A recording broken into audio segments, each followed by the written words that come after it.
Fox 12. It's prime time for Midnight Madness.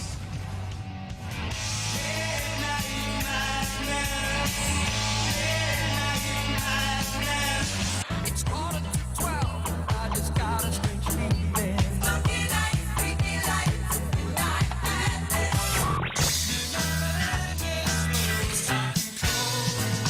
It's Midnight Madness.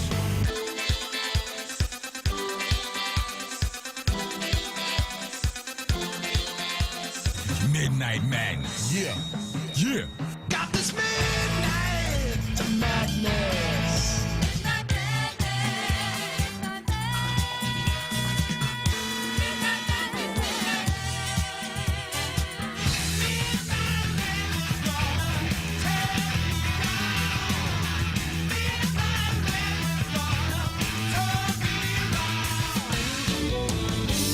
Caught in the middle of midnight madness. You got the midnight madness. You're gonna get it, the midnight madness. You're gonna get it, the midnight madness. You're gonna get it, the midnight madness. You're gonna get it. And now the Midnight Madness Show, where it's always sunny and 82 degrees. Here's your host, the DJ Doctor. Good morning, sunny, 82 degrees here, live at the Manchester Music Center.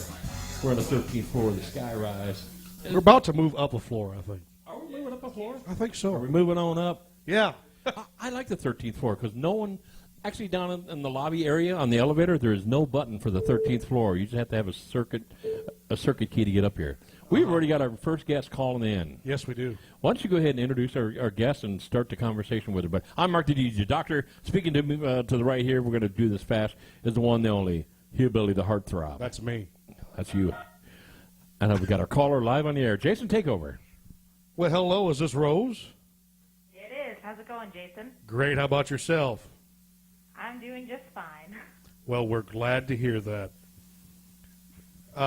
Rose, we know you're from Canada. I am. Whereabouts in Canada are you located? So I'm in London, Ontario, which is basically sandwiched between Detroit, Michigan, and Toronto, Canada. So about 2 hours west of Toronto and 2 hours east of Detroit, if I did my geography correctly. Okay, so you would be roughly five hours from my parents' house. Okay, where are your parents? Hillsdale, Michigan. Oh, okay, fair enough. Yes. Now, I know that you just did the NAMM show down here in Nashville recently. How did that go for you? That was fantastic. Like, what an experience. You know, obviously we're tremendously honored given that we're the only Canadians that were asked to showcase. So that was a big deal. On top of that, we got a grant from the Canadian government to cover the expenses. So that was, you know, an extra bonus. And I also got to reach out to Black Star Amps. I'm a regular user of their equipment. I love their amplifiers, and they gave me a loaner amp for the actual showcase. So it was kind of a triple win, and we had a great crowd and, you know, lots of publicity surrounding our appearance and event, and couldn't be more grateful for the opportunity. It was really, really cool to be able to bring some rock and roll to a country city. Nothing wrong with that at all. No, Rose. Absolutely not. This is Mark. I'm the DJ Doctor. Partners in crime here with Jason. How you doing? How's it going, Mark? Good. Now, I've been to the NAMM show here in Nashville quite a few times, so it's pretty cool that we got international blood down here. Was this your first time at the NAMM, or have you come as maybe just a guest, as a visitor? No, it was my first time at any of the NAMM events. So I have been a longtime sponsored artist of Daisy Rock Guitars for probably about 14 years now. Okay. And they've invited me to come out to various NAMMs in the past, but I don't think I really understood how great of an opportunity it was. Oh, yeah. And so I spoke more with the founder and president of Daisy Rock this year about it, and asked her about possible performance opportunities, and she said to look into the showcasing, and I did, and we got selected. So as I said, you know, huge honor, and it was really, really cool to not only obviously be able to perform, but to meet and greet with the various exhibitors and see all the different product demos going on, as well as sit in on some of the educational seminars. Like it's a fantastic event, and I wish that I had gone sooner, frankly. Oh yeah, we've gone just about every year. I haven't performed the event, but I go as a either an artist or as a buyer because we own a music store. So we do get involved in some endorsements and some product lines we try to buy into. But it's just a cool place to go and network, get to meet some really cool people. Every now and then here in the Nashville thing, you'll come across some stars. I mean, Vince Gill and some of those guys will be there. It's cool, but I come across the ones that nobody knows. The keyboard player for the Ides of March. Those kind of guys. Right. That only, and he'll sit there and talk to you. He goes, "Hey, you know, we got a new album. I didn't know you guys were still alive. You know, got a new album." But it's just a great place to network, and you get to see some cool up and coming modern equipment that sometimes works and sometimes don't. It's pretty cool to get to see that. But now you say you're also you sponsored. You said Black Star amps. No, I'm hoping so. Oh, okay. I am sponsored by Daisy Rock Guitars. I'm actually the very, very first Canadian artist they ever sponsored. I connected with them back when I was still a teenager. Okay. And I've been part of their artist family ever since. And so this is the first time that I did a showcase on their behalf. But I definitely made a positive connection with Black Star, and I'm hopeful that more will come out of that. Good. We're currently looking into trying to come out to the California Winter NAMM event, because I understand that it's probably about 3 times the size of the Nashville it's one. amazing. And even more celebrities and whatnot attend that one. So we're looking into exploring that possibility. But obviously, you know, we can drive to Nashville. We can't drive to California from where we are. Yeah. So it's about the finances, too, and whether or not we're able to pull it off. Yeah, I hope you get to go to the one in Anaheim. That's the biggest show they got out there. Anybody who's endorsed by anybody. I mean, Gibson and all the big people are there. Of course, every Gibson artist, you know, from Slash on down to whoever performs with that one. That's a pretty cool one. But Daisy Rock. So how long have you been with Daisy Rock? So as I said, since I was a teenager, so about 14 years now I've been okay. I was going to guess 3. Yeah, Jason was being nice. See, I should have said that because I told your age. But so Daisy Rock Guitars. Now, did you start out with the glitter pink one when you first started? No, I didn't. I actually still play the exact same guitar that I started out with. In terms of the model, it's called the Venus Elite, and it's really pretty in gold. And so accordingly, I've called her Glamour because she looks so glamorous. And it's funny, I actually have far more male musicians and male guitarists compliment me on the guitar than I do female musicians. They always say what a great looking guitar it is, and I think it's awesome. I tell them, yeah, it's a Daisy Rock. Yeah, they've done a lot for guitar work the years. They've done a lot to get female artists and get people involved because they were mainly out for the female genre at first, but they've crossed over some paths. What they've done a great job. They absolutely have, and I mean the thing that I was attracted to in the first place is that, you know, as a 5'4" woman who's about 115 pounds soaking wet, I'm pretty petite, and so what I found when I tried to play Gibsons or Fenders is that it was really, really heavy for me, and after a 45-minute set, when, you know, I'm thrashing around on stage and whatnot, my shoulders were killing me, and I'm like, this is just not going to work for me. So then I heard about Daisy Rock guitars, and I tried one out, and I mean, not only are they easier to play because the frets are closer together, they're not as the neck is not as wide, but they're super, super lightweight, and so it's really, really easy for me to be mobile on stage without hurting myself. And I mean, I know that might seem like a ridiculous statement, but when you're moving around a lot and, you know, really, really chugging on your guitar, you want to be able to feel free. You want to be able to have good movement and not feel like you're being constrained by the weight of your instrument. And when you're small like me, that was a legitimate concern. So I'm really, really happy that I've been able to establish a relationship with Daisy Rock that's been long-standing, because I can't see myself ever playing something else. Like, it's really the perfect guitar for myself. That's a great endorsement. Yeah, I understand exactly how she's feeling. Well, it's legitimate and true, so that's always the best kind, right? But you know what? You can tell it in your voice. You're generally happy with the instrument you're playing, and that means a lot. And we ought to send this to Daisy Rock just to let them know on an interview how pleased you are to promote them. But that's a good endorsement. Now, I do understand exactly what she's saying. I'm sure they'd be happy about that too. Yeah. I know exactly what you're saying about that petite little frame figure, because I've got the same issue. Yeah, Jason's petite just like you are. And again, just go back to look at our WFMG Jam pictures, and you'll know better than that. But now let's get well, first of all, if you don't mind, Rose, let me just thank Chris from HeatFMRadio.com out of New York. We are syndicated with them. So you're going across not only our good friends and family in music, but you're going across his too. I want to thank Chris for putting us on the air on his radio station. So you got a lot more listeners listening. Thank you, Chris. That's awesome. Yeah, he does a wonderful job with us. So we want to thank him first, get that going. But how old were you when you got into the music business? So I was about 15 when I actually started taking it seriously. I was 4 when I started singing and performing publicly. I started writing songs, just kind of fiddling around with it when I was 7.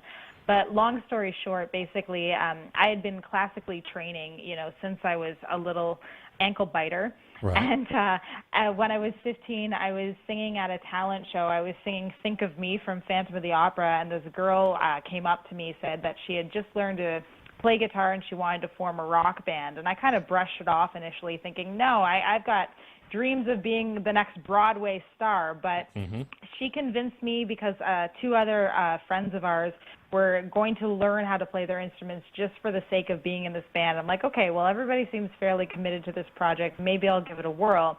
And what I found that as much as I loved my classical training to have that background and that strength and ability to be able to develop my voice, my range, there was something really freeing artistically about rock and roll because it's all about the attitude and the expression, and you're not constrained by what's written on the page in terms of the sheet music dynamics. So I guess you could say that my soul got sold to rock and roll when I was a teenager, and I really haven't looked back ever since. But it's really nice to also have that background as a classical vocalist so that I'm not going to do anything that's going to result in me losing my voice. Now, you sent us a few tracks. Why don't we go ahead and throw one on real quick? Which one would you like us to play? Why don't you start with The Way I Go, because that's the very, very first single off of my new album, Onto the Floor. All right. Brian, you want to pull that up, sir?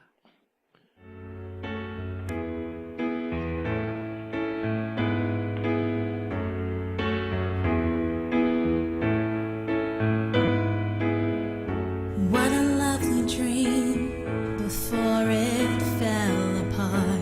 All this lovely thing you said would break my heart. And I was wrong. You were right. Can't separate the truth from all your pretty lies.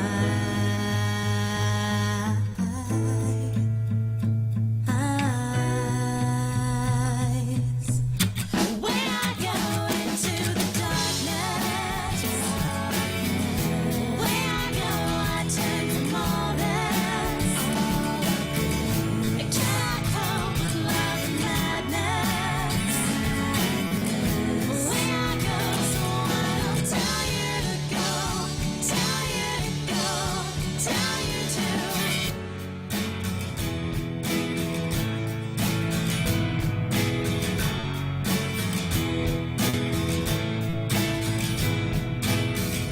What a lovely speech, you rehearsed it so well. What a lovely act, with your show and tell.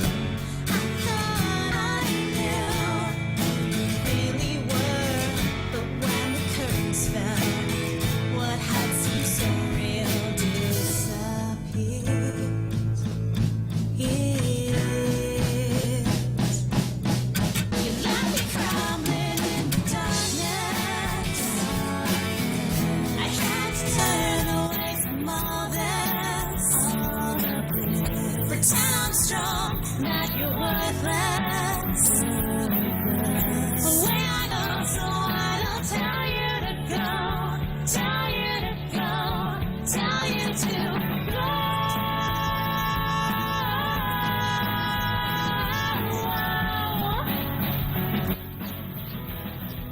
Tell you to go.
A great little song.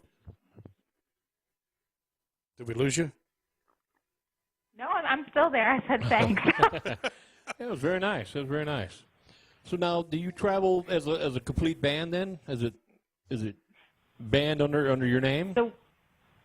So what we're doing right now is we're actually a duo. Originally, I had kind of envisioned to have a trio, very similar to the punk rock mentality, but it didn't work out with the couple of bassists that we tried to get on board, and we had a whole tour booked last year, so we're like, well, screw it. We're not going to give up tour dates just because these bassists seem to have attitude problems. Right, So right. we kind of reconfigured what we were doing live, and we became a duo that we coined the Reverse White Stripes. Because I sing and play guitar, and I'm joined by a male drummer, and we go by the stage name Rose Cora Perry and The Truth Untold. We're hoping that maybe in the future we'll expand the lineup, but we've been doing really, really well just as we are, and obviously, you know, when we perform live, it's a more stripped-down, raw rock and roll version of the songs, but it's still, you know, very, very melodic and very, very catchy, just a heavier version because, you know, we don't have the piano, we don't have the other softer instruments that kind of add more of an acoustic element. So we focus more on the rock element for a live show. But you've got the best of both worlds because you can listen to my album if you want the softer side and see us live if you want a heavier side. Well, I have to say I enjoyed what I've heard so far. Who are some of your influences? I'm influenced by a wide range of stuff because, you know, as a classically trained vocalist, obviously, you know, I listened to a lot of classical music and Broadway show tunes and whatnot growing up. And then my parents were rockers, so the first rock song I remember hearing is Smoke on the Water by Deep Purple. I love a lot of classic rock bands like Aerosmith and Bon Jovi. And then growing up in the grunge era, obviously, you know, bands like Nirvana and Soundgarden and Veruca Salt and Hole, they've all influenced me too. So I'm kind of across the board in terms of what I listen to, but I like to try and draw the inspiration from all of those different influences because I think it makes for better songwriting. I'll agree with that. That's very good. Now, we were online a few minutes ago looking at your guitar. That is a very beautiful guitar, by the way. If you just, okay, so Glamour is an appropriate name, is it not? yes, you can just ship that to me if you like. She's pretty and she's gold, and so it only seemed appropriate for her. Right. Now, Rose, I got a question for you. Are you originally from Canada? Yes, I'm born and raised Londoner, actually. I'm still living in the city that I was born in. So I've lived in Canada my whole life, but my mom's actually in the States. So when I get an excuse, I go down and try and visit her. Now, I have to admit that I'm a little bit disappointed because you haven't said A once in this whole conversation. That's kind of where I I'm was trying going. to be on my best behavior. I don't want to be too much of a giveaway. I was going to say, you don't have that French-Canadian sound coming from there. Is the dialect pretty much like what you're at, or is it kind of mixed in that area? It kind of depends where you are in Canada. Like, I mean, if you're out east, you know, you're going to get that heavy Newfoundland accent, which is distinctive in its own entity. And then some people claim that people on the west side, you know, out in Vancouver area have an accent. Quebecers definitely have their own French dialect and their own French accent. Ontario, it's really a mixed bag because, you know, we're very, very much full of people from all sorts of nationalities, so they're all intermingling, and I don't really, particularly, I don't think that I have a distinctive accent, but You don't. Americans have told me in the past that I do, so I don't know. I think people kind of hear what they want. Yeah, no, I mean, that was the thing. If you wouldn't have said you're from Canada, I would have never guessed. I would figure you're calling from Nashville or from the Midwest somewhere down here. Because you definitely don't I have don't that. have a Southerner accent, though, at all. No, you don't. No. You know, you have that Midwestern. But hey, half the people in Nashville don't have a Southern accent either, because nobody's from Nashville around this area. They're all imports, just about. It's kind of funny if you ever go to it's Florida. the same way in Ontario. Yeah, if you go to Nashville or to Florida and you go, well, where are you from? It's always somewhere else but here. There's a few people from Nashville that we know that actually were born and raised in Nashville, but most people are Well, one time I was playing in New York City, and I almost got away with people thinking that I was a local, and then right at the end of the sentence, I dropped an A, and I gave myself away. I'm like, damn it! Canadianism came out at the worst possible moment, but they were totally buying that I was from Manhattan my whole life. Oh yeah, we have a music event that we do down here. I don't know if you ever heard of the Bonnaroo Music Festival. It's a large yes, of a course. large festival. It's right here in this town is where it takes place. And Okay. when I first opened up a music shop 8 years ago here in this town, people would come from all over the world to come to the Bonnaroo and don't even have tickets. They would just hibernate here, hitchhike, whatever it took to get down here. Gypsies is what they acted like. And they'd come in our backyard. We had an acre and a half of land. We did 45 bands over a week free to the public. We were the pre-Bonnaroo party. Well, we got so many people coming from like Canada that would come down here, and I would just bust their chops. And they finally would go, all right, we had enough of that, We're not, from the Great White North up there. We used to bust our chops all the time, but you don't have a lick of accent from up there, so. Well, and I can also confirm for the record, I do not live in an igloo. I do not say a boot, and I actually don't like hockey at all. In fact, I despise it. Oh, really? And I don't drink beer, but I do like maple syrup a lot. I will say that. You like maple syrup a lot, huh? But you don't like beer. But I don't like Maple beer. syrup is freaking delicious. Don't kid Excellent. yourself. Exactly. What's the music scene like in your neck of the woods up there?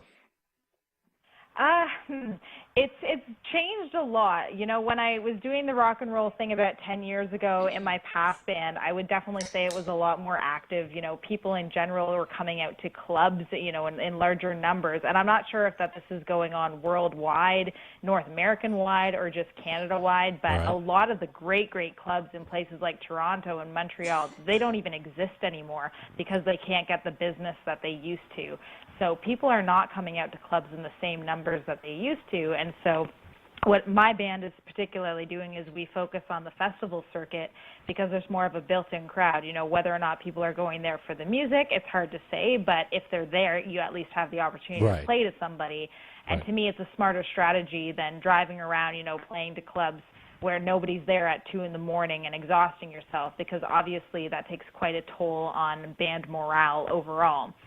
So, I mean, there are some cities where there's more support and people who are more active in terms of the local scene, but I've found in general that the club scene is really, really dying a tragic death. And I'm not sure if that's going on, across the states as well, but I will say when I was in Nashville, driving around one of the evenings prior to our NAMM showcase, we probably passed about 20 or 30 clubs that all seemed bustling, full of people, great crowds. Everybody was energetic, all for yeah. live bands. And I mean, it was so refreshing and beautiful to see that. You certainly wouldn't get that in London or Toronto anymore. See, that's the thing. Nashville has that built-in crowd scene. It don't matter what club or bar you go to up there. And the thing I like about Nashville is most of the places there's no cover charge. So you could hop from one, and I haven't drank since 1977, so, I'm the maple syrup kind You're of guy. telling how myself. old you are. Yes, exactly. But you could go from one, if you saw one band, you could go from that band to the next venue. Now, they're all packed out. They have built-in crowds. It's outside of the Nashville scene, the smaller cities. Very few venues out there anymore that promote live music. And it's a tough scene to get into, and I've been doing this a long time, a lot longer than... Well, that's obvious if you were Yeah. talking 1977. Yeah, and I was performing before 1977, so I've been in it for a long time. I feel like a lot of the onus has changed too, because back 10 years ago when I was doing the rock and roll thing across the Southwestern Ontario and a bit into the States and whatnot, my band was fairly successful at the time. Bars were willing to help poster, put up Yes. posters for your shows and put advertisements up and do this free of charge because they wanted the best possible crowd for the band too. Right. And now it's like everything is up to the band. There are some venues that expect you to rent a bus and bring your local fan base just to play at their club, which is absolutely ridiculous because they won't give you a guarantee in terms of what they're going to pay you. And I mean, I understand the bar's perspective. They make money with people being there by selling beer, and I totally get that. But at the same time, if a bar doesn't have a built-in crowd, you can't expect it 100% to be up to the band to do it too, because what if the band's just starting out and trying to get established? Right. I mean, it kind of goes both ways, and you wouldn't expect a bartender to come over to your house and play for free to nobody, so why do people expect that of bands? I don't know how old you are, but you're so mature beyond your years, because that's exactly what we go through.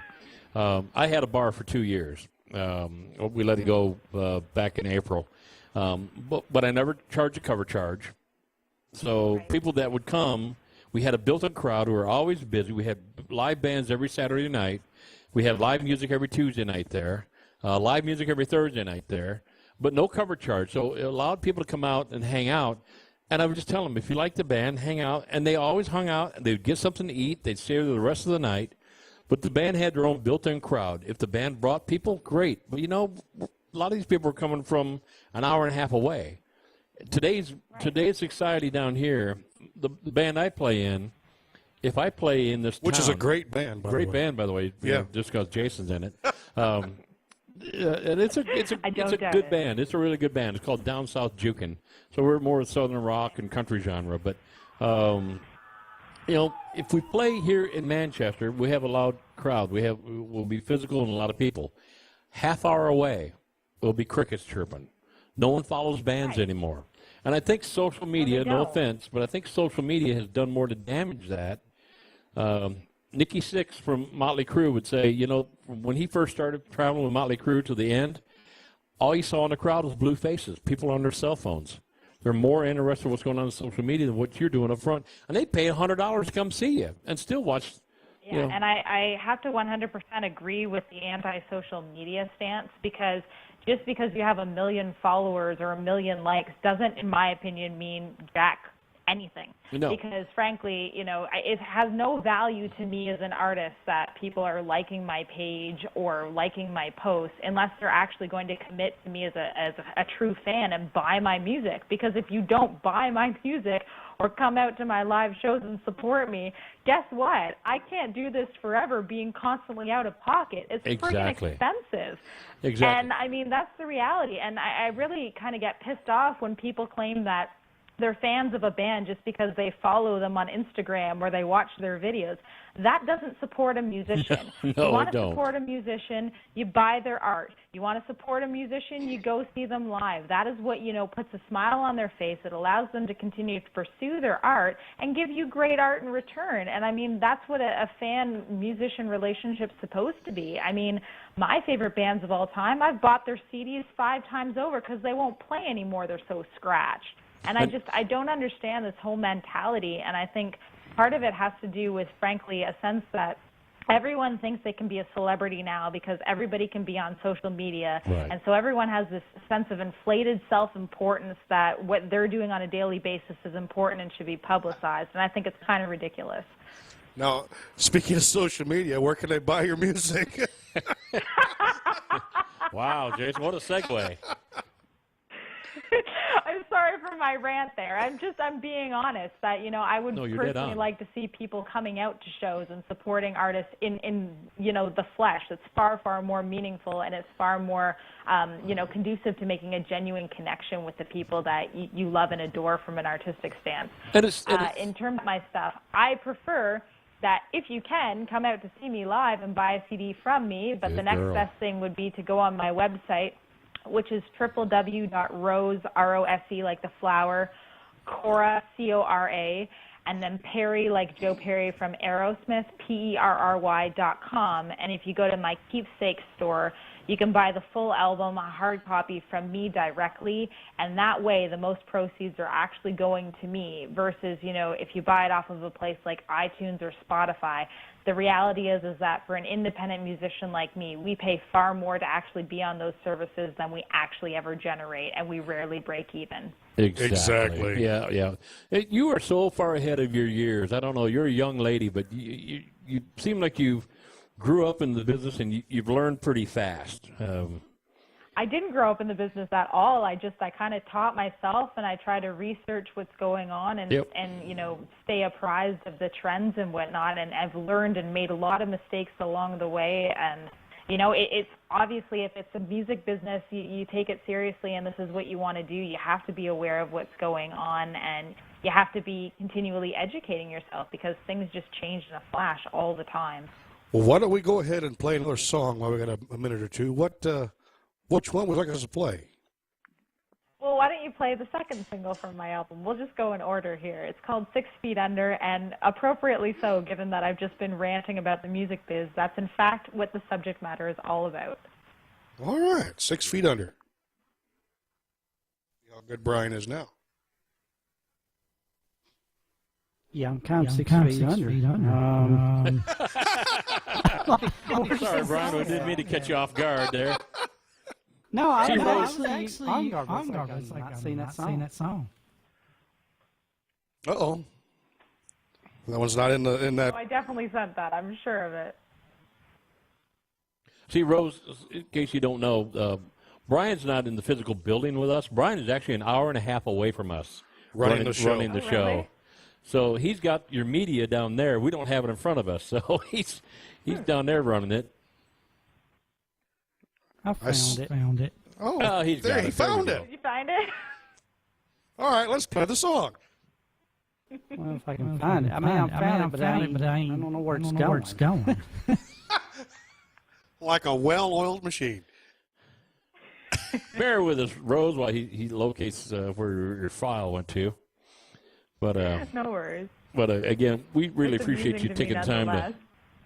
We appreciate the time you're taking to hang with us. Hopefully you get to do a North American tour here one of these times. Come down to the southern states. We'd love to find out where you're at, where we can go visit you live, support you musically live, and check out your. Well, I'd check be out willing the to show. drive to Canada. You got the gas money? Not that far. And gas prices are going crazy due to that hurricane down there. And again, our prayers and wishes go out to the people that are all down there in Louisiana and Texas. And I heard today that hurricane may go back and hit land again. Oh, no. Can you imagine that? I've never heard of a hurricane hitting twice. Yeah, that's not good. Yeah, And it doesn't have a girl's name. no, it's Harvey. It's Harvey this time. Yeah. Repeat, I'm Jason. going to keep my mouth shut on this one because I'm the only woman on the line right now. Yeah. No, we got a young lady in here that'll be doing some music news with us here in a little bit. So yeah, we're And I just got the stare of death. yeah. She gave him the looks, but Don't doubt it. yeah, we got another a trio of artists that are coming in after your show. So all of our mic cables and stuff are tied up on that, so we don't have a mic to her. Otherwise, she'd be hollering at you too. So at least you know you got a female. Here, I'll let her say hey to you. Hey, Hey, how's it going? wonderful. I can't wait for you to come down to the Tennessee area so that I can come see you. You've got a beautiful voice. Oh, thank you so much. I really hope that we're able to expand more of our American touring. That's definitely what we want to do, and we'll definitely let you know if we get down that way. Have you been to Europe yet? No, not yet. That surprises me. Really? Yeah, you're, oh, gosh, they'd eat you up. Well, I mean, I have not looked into how complicated the immigration stuff is. It's really difficult for a Canadian to even tour the States, and so it kind of scares me a little bit to try and branch over into Europe, but it's definitely, on the plan for the future. Oh, good. I look forward to following you. You're going to follow her to Europe? No, I'm talking about on Twitter and Instagram and Facebook. Brian's saying wow. it's I just got Instagram. No, it's a pleasure. I'm enjoying it. If Brian finds the song, did you find the song, Brian? I did find it. I hope the song gets found. Okay, we're going to play the song now. I had a dream of a drowning dream. Was in a river of blame. I wanted peace of man without knowing who I am. Quick to judge, quick to defend. Quick to tell me I'm the one in the deep end. Love to hate, love to lie. Try and keep us all high. I had a dream, had a drowning dream. The same dream as before. No one really gives a damn about anything that anyone else stands for. Try so hard to stay aground. All they want is to push me back down. Love to hate, love to lie. Try to keep us all high. Love to hate, love to lie. To keep us all high. 1v6 feet under.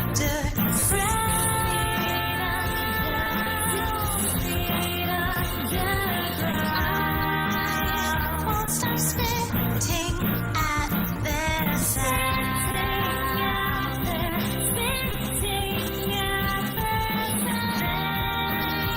Try to cut me down to size.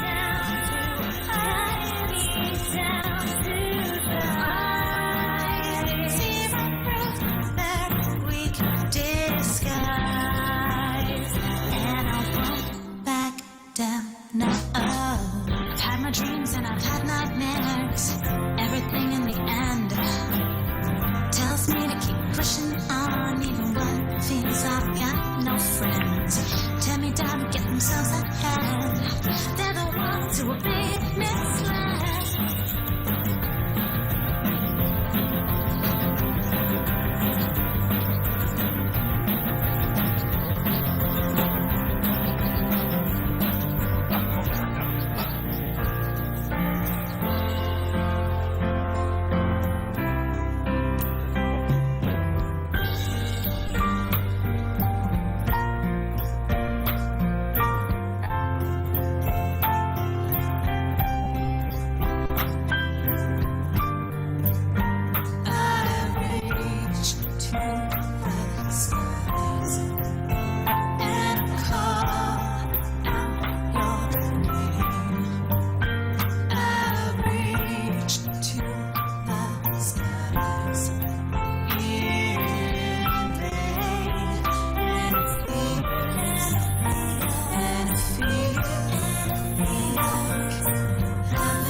Another great song. I like that one too.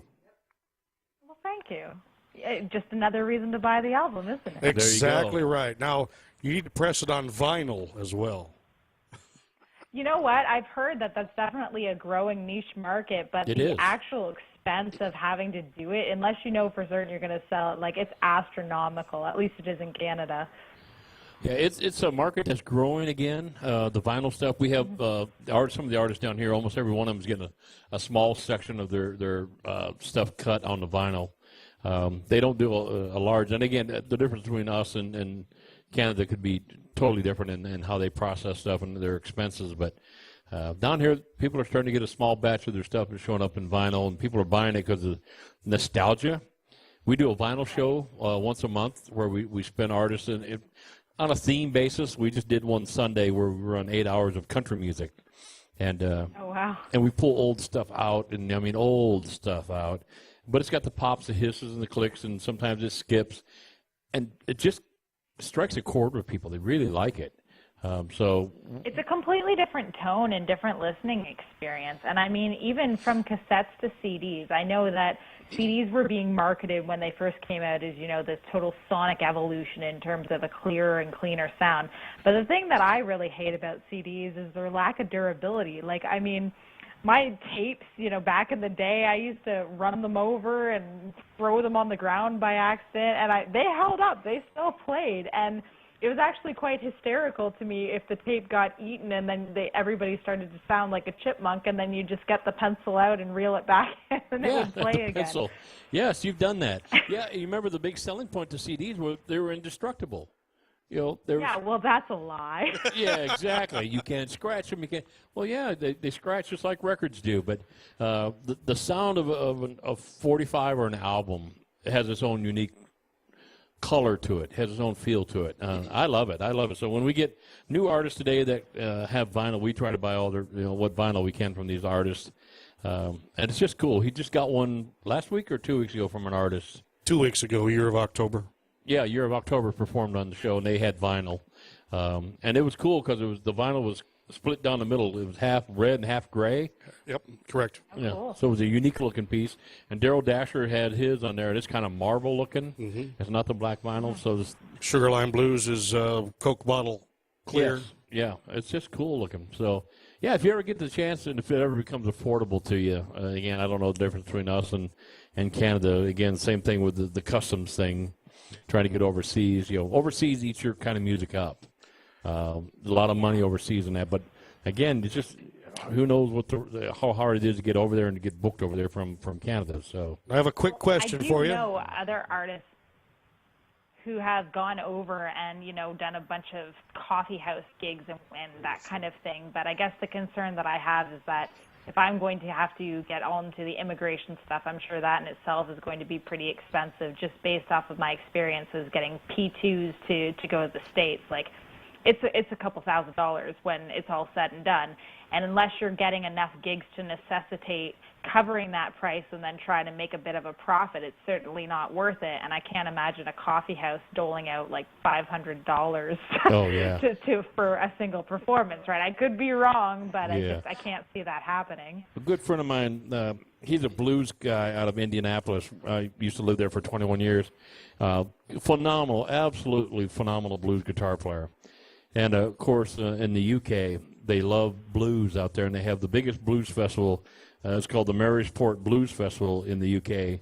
And he got invited to play it, but, of course, first year, he had to, all of that was on his own expense. So we had Wow. jam sessions and everything. It was $1,200 a man. He went with a three-piece band. It was $1,200 a man for plane tickets to get over there. Not much, not including, he's got to get all of his portfolios and passports and, how to get gear over there. So he got lucky and found a booking agent in the UK that booked 12 shows for him. So he played the Marysport Blues Festival for free and played 12 different shows over a next 3-week period and came back as kind of a break even.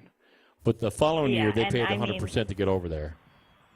Yeah, that's how it's got to work, right? I mean, you've got to be able, at some point, you have to be able to at least break even because especially, a young band like us, we don't have that kind of money to spend. I mean, we both work full-time day jobs and do the best that we can, but, we're not reeling in the millions of dollars, and that stuff adds up quickly. Oh, quick. So that's why they got to buy your albums directly off your website, see? Come to shows in front of you.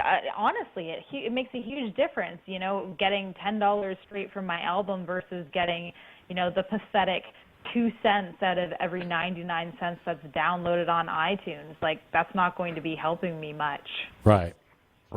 So who were some of your influences? I asked that question. Oh, did you? Yeah, he was over there on the phone. Oh, I'm sorry. I got bypassed on there. So you already answered. I beat you to it. Jason got that squared away. Okay. I got a quick question for you. The Rose Cora Perry Band, where did the name come from? Well, Rose Cora Perry is my name, and then the band The Truth Untold. I was basically kind of thinking about Joan Jett and the Blackhearts, and I really love the fact that she established herself as a front woman and as, the leader of the group and the songwriter, and the Blackhearts are kind of her backing band. But it's still, it's a band that's being marketed, but it's fairly clear that it's her project. So that's what I played off of in terms of coming up with Rose Cora Perry and The Truth Untold.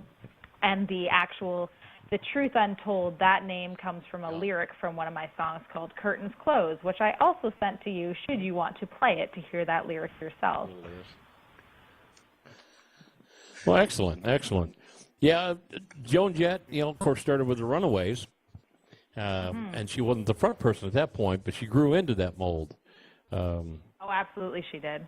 Yeah, and looks the same, I think, today as she did back when she was with the Runaways. Not much change with Joan Jett. She looks fabulous. And I tell you, and I have to credit the fact that she's a vegetarian as well. It makes a huge difference. As a proud vegan, I can say that. Oh, you're one of those. Oh, wow. I am one of those. You're one of those Canadian vegans. Ah. I am. I'm a Canadian vegan, and I also don't smoke or drink or do any drugs, so I'm also straight edge. And you got a job. So how are you a musician? How are you a musician? Yeah, I know. Am I a musician? I am. You're almost a nun. No. Well, I was born and raised in a Roman Catholic family, so. Oh my. Okay. All right. Well, we're gonna have to play another song and then get the next band ready. Okay. Well, Rose, what would you like to hear next? I'd say go with Curtains Closed because I just gave it a nice little introduction with coming up with the band name. One more time, the title? Curtains Closed. Curtains Closed. Brian? Did you find that one? Oh! Contact.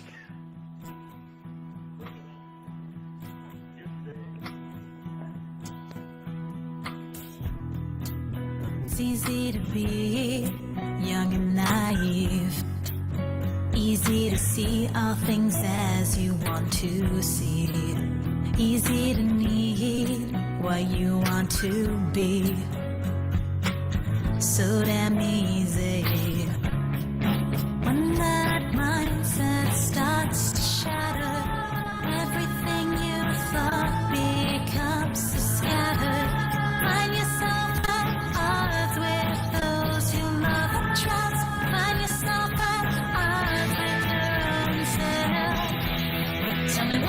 fighting for when everything of which I was sure it's nothing more than dreams? I tell you it's heartbreaking.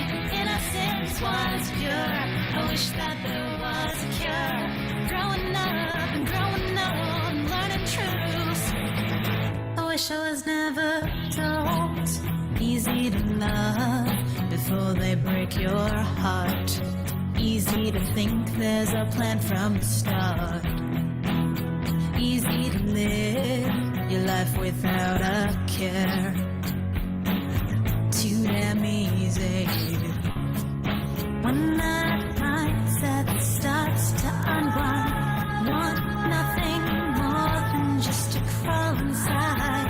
Erase the knowledge that led to your own self-destruct. Erase the memory of childhood things. Tell me what am I fighting for when everything of which I was sure it's nothing more than dreams. I tell you it's heartbreaking. Innocence was pure. I wish that there was a cure for growing up and growing up and learning truth. I wish I was never told. Never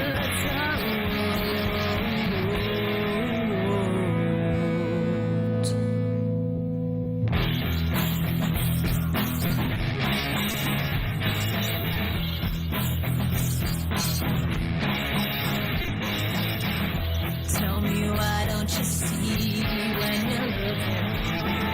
Tell me why don't you feel when you're touching? You say that you hear, but I didn't listen to me. Tell me that you care, but you're still here. Tell me why don't you taste when you're experienced? Tell me why don't you breathe? Tell me. Tell me that you'll realize. Tell me something show. The lights around your story ends when the curtains close. Very nice, very nice. Outstanding.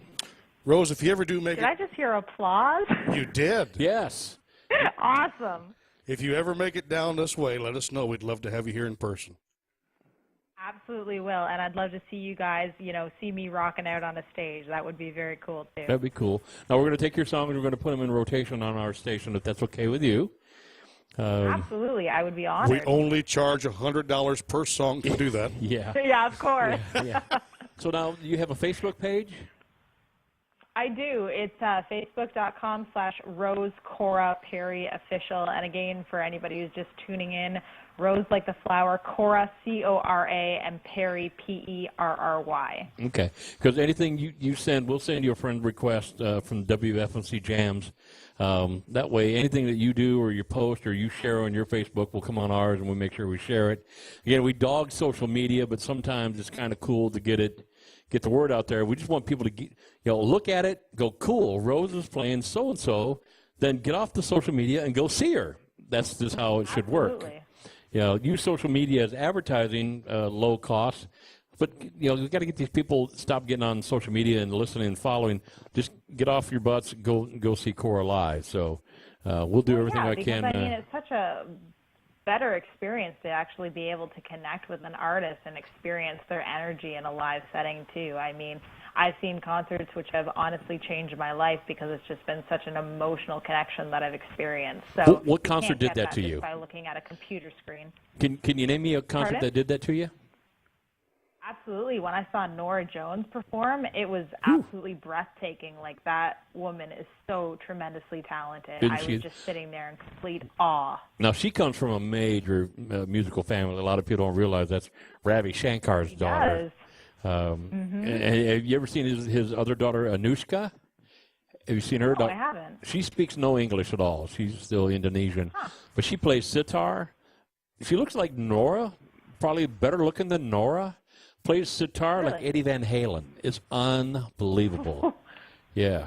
Fair enough. Well, okay, despite Nora coming from, obviously rock and roll dynasty, so to speak, Right. she absolutely does have the talent to merit being where she is. That's my Oh, yeah. perspective. Yeah, she stands on her own accolades. And Norah Jones, her voice is phenomenal. And I just wonder whatever happened. She came out, took the world by storm, and just kind of slid off a little bit. I know if she'd come out with something again, she'd go straight out, and she's phenomenal. But we're glad you became part of the show. We're going to hook up and become friends on Facebook, and we'll try to promote you wherever we're at. Beautiful thing about social media, it does go all over the world. So you're being listened to 28 different countries tonight. So That's awesome. you just never know. Maybe somebody in Japan or over there in Holland might call you up and say, "Hey, we want you to perform." That's between you and them at that point. I'm so. totally okay with that. So Feel anywhere free. in the world wants to book this young lady and her band or her and her duet, make sure you get a hold of Cora on her Facebook page and her website. So, Cora, we appreciate it. Thanks for having me. It was a sincere pleasure. You have a great evening, and we'll talk to you very soon. And if you like, You too. Have a good one. If you like good acoustic, folk style, indie rock type stuff, stay on the line and listen to on our Facebook page or website. We got a great band coming up here. These guys have been friends of ours for a long time, called the Buzz Band. They remind me a lot of America with Neil Young as the lead singer. Yeah, a little bit like Crosby, Stills, Nash and Young, kind of that thing. They're coming up here next. So, Cora, it's been a pleasure talking with you. We're going to let you go, and then we're going to kill some time while we get the Buzz Band up here. So, Cora, I appreciate it. Have a wonderful rest of your night and rest of your show, and thank you once again for having me. All right, Thanks thank you. again. All Now, right. real quick, I want to do a quick announcement for Heat FM. Okay. They're going to start playing the vinyl show once a month, every Wednesday, starting at 9 a.m. Eastern Time. Once a month, every Wednesday? Once a week, every Wednesday. Okay. Yeah, every Wednesday from 10 o'clock. Till it's this full 8 hours. So Yeah. 10 till 6, I think it'll be. It'll be 9 to 5 our time. Yeah. So if you've missed the vinyl show, you got an opportunity to tune in to heatfmradio.com and listen to it there. Yeah, this one here that recorded and they're going to play is our country theme.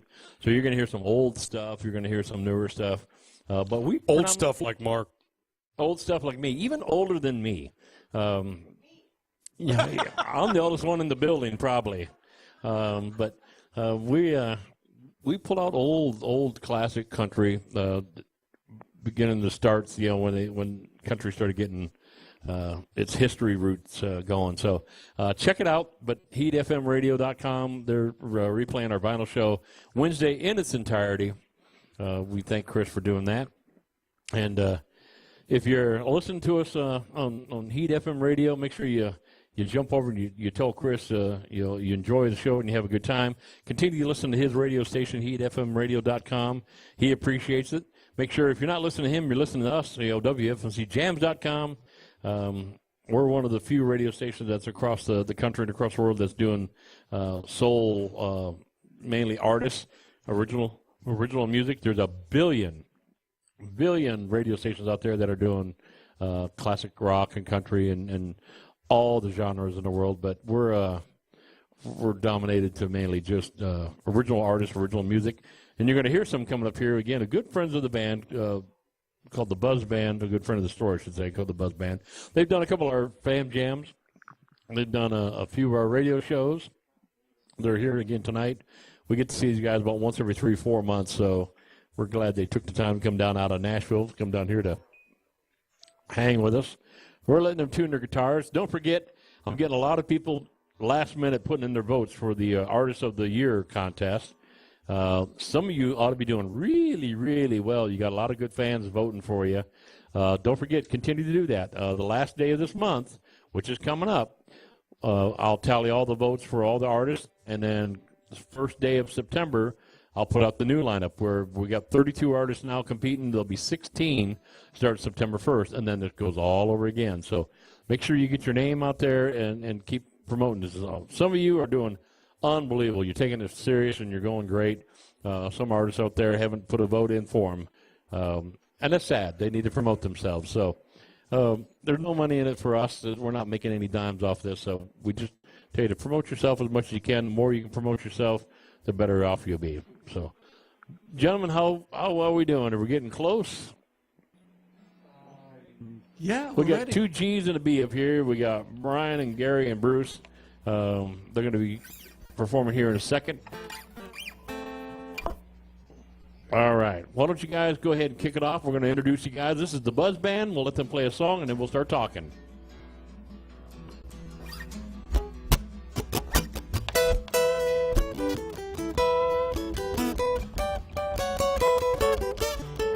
I don't let them easy women get my heart in the place. I don't spend my nights in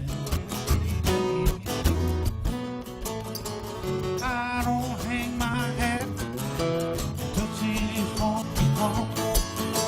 'Cause ever since I don't.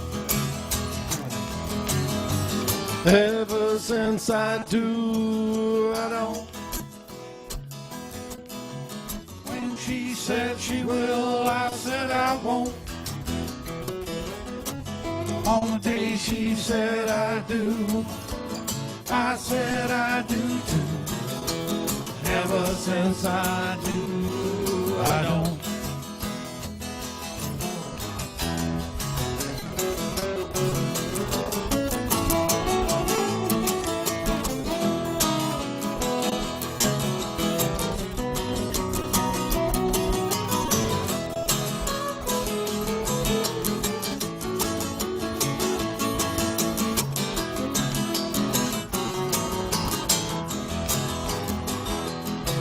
Sometimes I get to miss them swinging doors, swinging in the loop on the sawdust floor. Her bedroom smile, asking if there's anything I want. But ever since I do, I don't. Ever since I do, I don't. When she said she will, I said I won't. On the day she said I do, I said I do too. Ever since I do, I don't.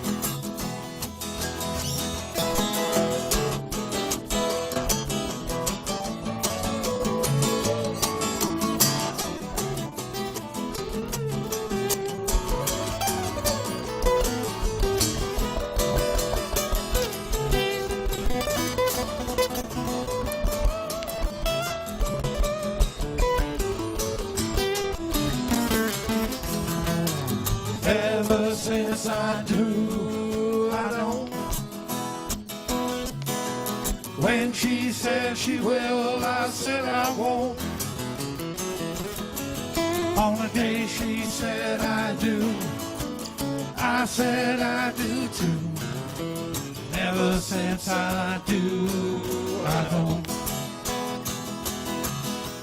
Ever since I do, I don't.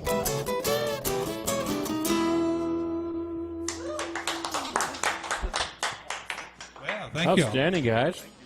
So, B-Man, did you put a character mark into your guitar just a minute ago? Yes, I really did. All these years owning it, and first face Oh, scratch man. up. And from your store. It's from my store, So yeah, I will yeah. always remember it forever. I'll and sign ever. it here in a minute with a permanent marker. That's did okay. Did it nick it bad? Is it bad? Oh, no, it's just a flesh wound. Just But- a flesh wound. But you can see it. That's the main thing. You know it's there. Yeah. Yeah. It's all right. It got Family one hole in it. music right there. I had a guy bring in a really high dollar Taylor one time, really nice guitar, and we opened it up there, and he wanted to trade it off. He wanted, and I looked at it and said, "But somebody did math on your guitar," and he was like, "Going, what?" I said, "Somebody did math on your guitar." He goes, I don't know what you mean. There is numbers scratched in the top of the finish of your Taylor guitar, and when he looked at it in the light, he must have had a piece of paper on it, was writing some notes out, like numbers, like he was balancing his checkbook, and indented the top of his guitar so it was in his guitar. So if it was in the right light, you could see the math that he put on his guitar. Oh, he was crushed. But he never knew it. He never saw But it. this is a special mark because it's from your store. This is a special mark, yes. Okay, I know where I was, what date, when it happened. We'll take a picture of it. He won't and come back. And I'll sign it, and you can sell that guitar on eBay for $35. Wow. Yeah. I'm excited. It's a nice guitar. It's a nice guitar. So, well, gentlemen, thanks for stopping in. I don't know if you've been with us since we got hooked up with HeatFMRadio.com, but they've been syndicating. It's another internet radio station that is dedicated to share the love, so we appreciate it. So not only do you have all of our listeners listening to you, but have Heat FM Radio, which is based out of New York, listening to you.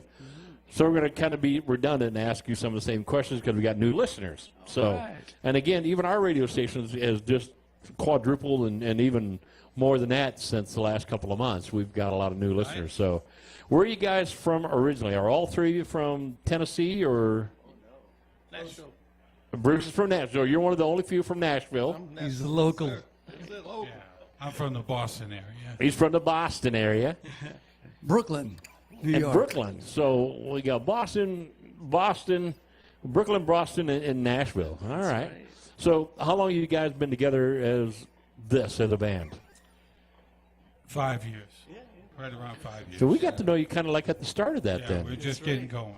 Yeah. At the start of that. That was good. Now, you guys have been, again, you hate to say this because you got a bunch of kids, but you guys have been always one of our favorites. We've had just a blast. You guys are always thank you. upbeat and entertaining. We love to have you back. So we find ourselves singing your songs all the time. Your songs are catchy. We're just glad somebody listened. Yeah. You're the folks. Yeah, you guys are catchy. When you guys leave, Brian and I, we both have sang your songs after shows and stuff. We have a good time. So we were talking about you over the weekend on our vinyl show off air, and we started singing a couple of your songs while we were talking about you. Yeah. Well, thank you. Yeah. Now, if only that transferred into dollars for you, that'd be great. Well, let's we kind of get your name out there. The Buzz Band. Do you have merchandise they can buy, and how can they get it? They can. We have CDs for sale, and they can contact us. Okay. And they can do it on Facebook or Reverb Nation, Buzzband.com, Reverb Nation /Buzzband or something like Okay. that. Yeah, they're cool stuff. Now, I know it's kind of a hard subject, but talk about how the name came about, Buzz Band. It was after your brother, was it not? Yeah. These guys were friends of my brother's, and when my brother died, I met them, and we found out by talking we shared songwriting interests, and we got together and played a few songs together, and the band developed out of that. That's cool. It was Brian's idea, name it after my brother, so that's where the Buzz Band comes from. Excellent. Yeah. Excellent. He was a big promoter in Nashville. He had a small record label, and he really was behind the artists like you guys are. That's and good. So he was a big force in the area. Locally, he was, we just called him Buzz, but he was Uncle Buzzy. Uncle Buzzy? Uncle Buzzy does. Yeah. Okay. Uncle Buzzy. So how long have, I guess we'll ask Gary first. How long have you been writing songs? Has it been something recent, or have you been doing it a long time? No, I started writing songs some in college. That's Okay. when I started playing guitar. And can I give a shout out to somebody, a friend of Absolutely. mine who taught me some of my first chords. It's just been inducted into the New York Blues Hall of Fame. Awesome. And I thought he was a guitar player, but one time I was walking by the student center, I heard a piano player in there. Why don't you see who it was? It was him. But his name is Dave Liddy, and he's from, in those days he was in Camden, New York. I'm not sure where he lives now, but he's him and Taj Mahal. I think it was last year they got inducted into the New York Blues Hall of Fame. Isn't that cool? So shout out for Dave Liddy. Yeah. Froggy Went a Courtin' was the first song. Oh, really? And he did right, Yeah. I heard that on a Looney Tunes cartoon one time. Honest to God, when I heard that song. There were college days. It was Looney Tunes. Yeah. When I've heard, I think it was, what's the Wild West guy with the long red mustache on Looney Tunes? Yosemite Sam. Sam. He sang that song on one of them there, right there at the end when I was young. So, yeah, that's pretty cool. I got a version of George Jones singing it on vinyl somewhere. Really? Yeah. George Jones? It was a big hit. I was somewhere, maybe Belt Buckle in Normandy, they had a sign that said, Froggy went a courting on the store. Wow. That's cool. So hopefully he's listening tonight. Maybe he'll hear you and it'll be cool. So why don't you guys bust another song out Good real question. quick and we'll chat at you more. Oh, Brian's got a question. Oh, Brian's got a question. What is the bass guitar there? Yeah, but we have no extra direct box to get him in there, so he's just going live. You need him to turn up more? Oh, I didn't. Or do you need me to put a that's why mic I in front of couldn't him? hear it. I was frantically trying to find it earlier. Brian, do you want me to put a microphone in front of it, and then Jason and I will share a mic? Yeah, please.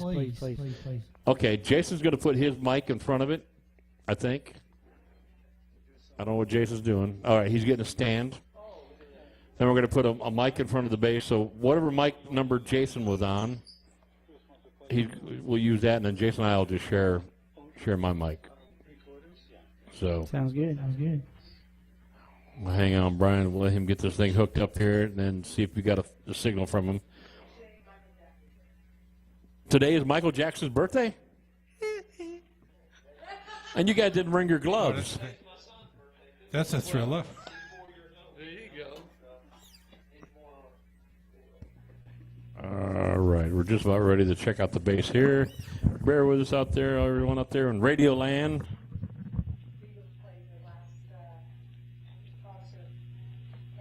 Candlestick Park. Yeah. Ooh. Bruce, why don't you play? Brian, can you hear him? Yes, thank you. That's awesome. All right. Now we got the full band in there. There you go. We're going to play a fairly new song. that, Okay. I don't think you guys ever heard before. No, this is pretty brand new.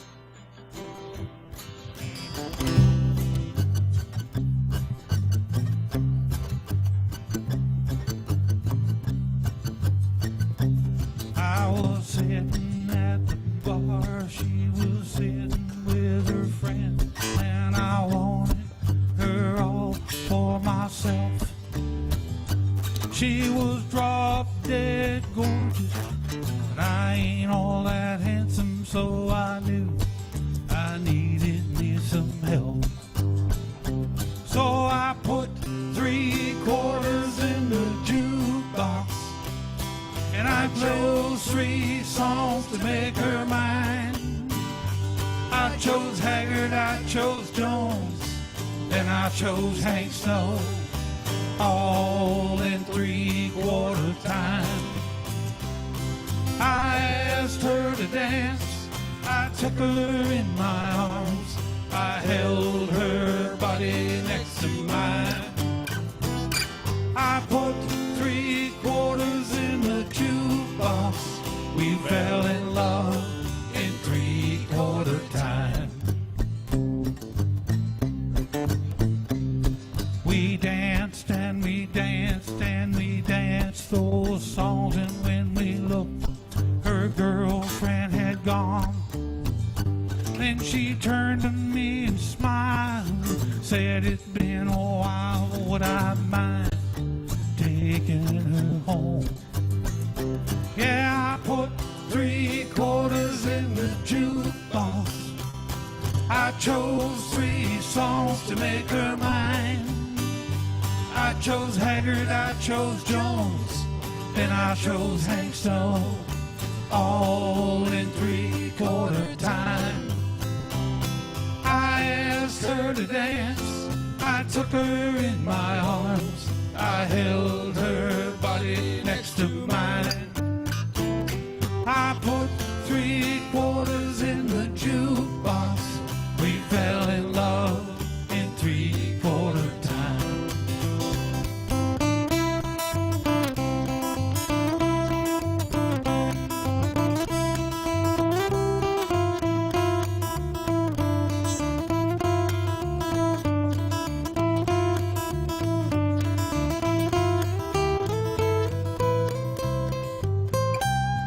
I asked her to dance, I took her in my arms, I held her body next to mine. I put 3 quarters in the jukebox, we fell in love in 3/4 time. We fell in love in 3/4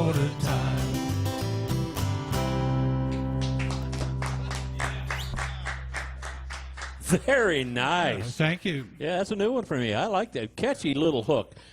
Gary, they're pointing at you. Are you the culprit that wrote that one? Yes, I wrote that one. That was a good one. I like that. Thank you. It's a fun one. It's a good song. It's kind of traditional in its own way where you can kind of relate to it. It's cool. It's imaginative. That's a good one. I like the way you came up with that. Now, 3/4 in the jukebox, though, that had been a couple of years ago. It's more like $3 in the jukebox now, I guess that. Yeah, if you can find a jukebox. Yeah. I remember when it used to be you got a dime, you got 2 plays for a dime. So that's 3 plays for a quarter. Yeah, 3 plays for a quarter, 2 plays for a dime. So now, Gary, are you still writing most of the music? Are you guys collaborating with each other? About the same. We work on some, do some individually. Okay. Now, how about the TV show? You still doing the Chico B-Man show? Chico and B-Man show's going strong. Now, that's on channel... It's public access. It's on 70 stations across the country. Okay. From Maine to California, and back in February, March, South Africa picked us up, so we picked up another 2.5 million viewers there. That's it? Just 2.5 million viewers? Yeah, so now we got 8 to 10, 11, something like that. That's outstanding. Now, yeah, Jason was part of that a while back. He sure was. Yeah. Yeah, he was on that. He was Sugarline Blue has been part of that. You got a lot of our artists has been part of that show. Yeah. Sean Connerton was up there. Yeah, Kaylee was there. Kaylee, yeah. She just played down here. Yeah, Kaylee's phenomenal. And, she's a phenomenal artist. Travis. Yeah, Travis Boland was on there. Yeah. You guys do a lot. Yeah, the Dolly Parton kind of gal. I can't think of her name. Had the big hair. Oh, I know what you're saying. She was with Buzzy Orange.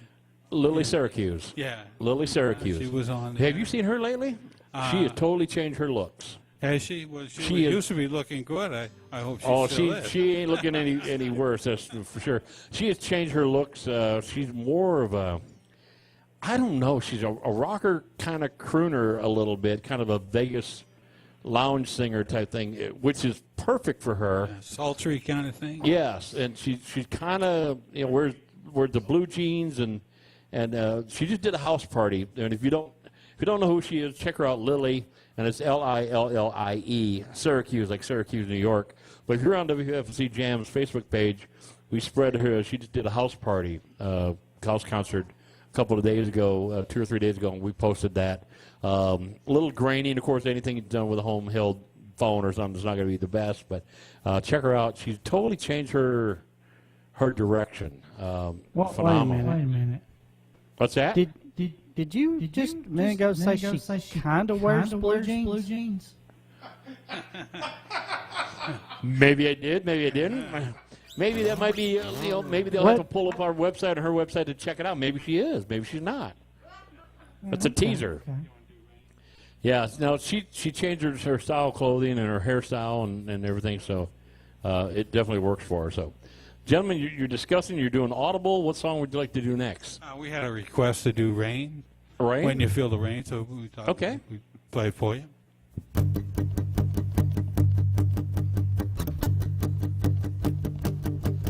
When the storm cloud's coming, don't you fret. You can stand against the wind, you can get a little wet. When the rain does fall, you'll feel okay. It's only water anyway. Oh, oh, when you feel the rain, when you feel the rain, when you feel the rain, it's only water, it's only water, it's only water, when you feel the rain. When the rain keeps up, when it's pouring down and you're in so deep, you think you're gonna drown. Keep your faith, don't be afraid. The song's dry that rain away. Oh, oh, when you feel the rain, when you feel the rain, when you feel the rain, it's only water, it's only water, it's only water, when you feel the rain.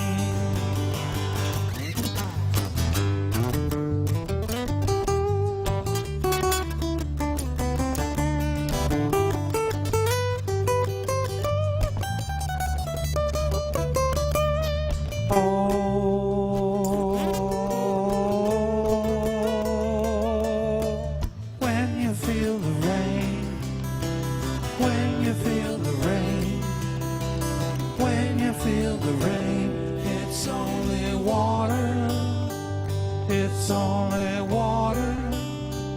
It's only water when you feel the rain. When you feel the rain. When you feel the rain. When you feel the rain. It's only water. It's only water. It's only water when you feel the rain. It's only water. Only water. It's only water. Only water. It's only water when you feel the rain.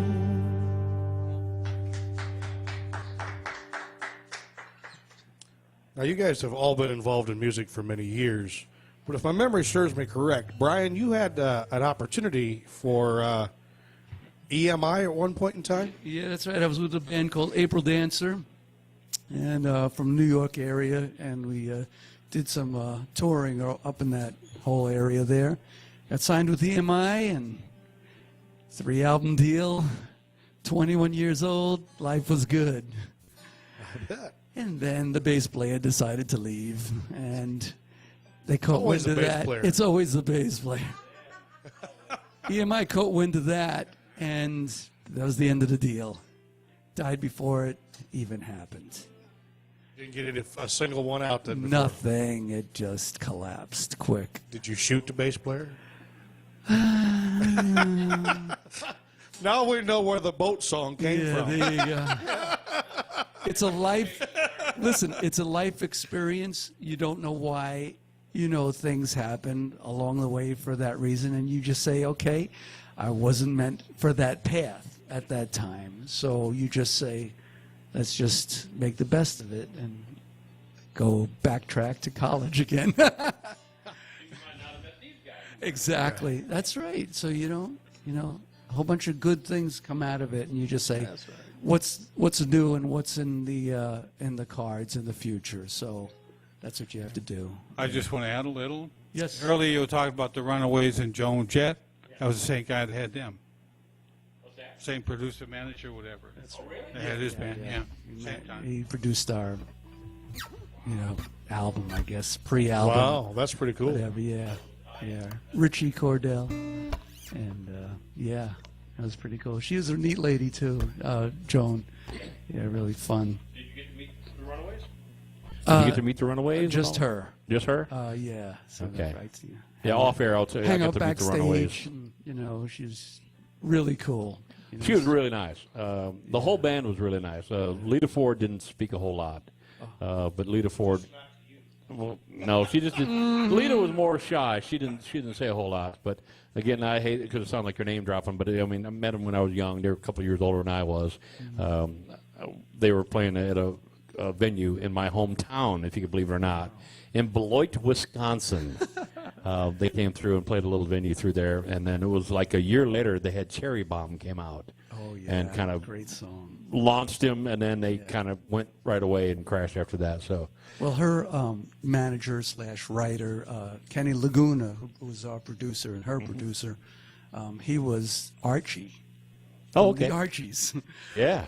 He even looked like him too. Did he Red really? hair, and it's like what? He Isn't looked that like the wild? caricature of that. So. Wow. And he still plays with her, but he hides himself side stage playing keyboards. It's Oh, does really he? Weird, yeah. That's kind of wild. Now, you guys play quite a bit. Are you still doing the circuit around Nashville? Are you playing different venues around Nashville? What's your next upcoming set of gigs going?